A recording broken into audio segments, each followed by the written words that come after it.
So hello guys, welcome to my YouTube channel. मैं सूट पहुँच चुका हूँ। अब मैं जा रहा हूँ नहाने के लिए।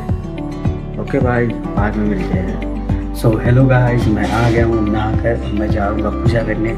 पूजा करने के बाद आपसे मिलता हूँ।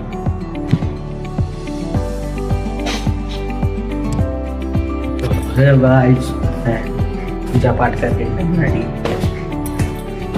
रेडी हो चुका। अब जा रहा हूँ ऑफिस होने। तो जैसा कि देख रहे हैं आप लोग, बहुत तगड़ी धूप है प्रयागराज में। कि जैसा जान रहे होली का दिन है तो तगड़ी धूप निकलनी बनती है। मैं घर पहुंच के चाय बनाने लग जाता हूँ। चाय मेरी रेडी हो जाती है, फिर मैं नाश्ता करता हूँ। तो गाइस, मन आ गया है स्कूल से। हाय करो गाइस। तो हेलो गाइस, मैं आ गया हूँ अपने मम्मी को लेने।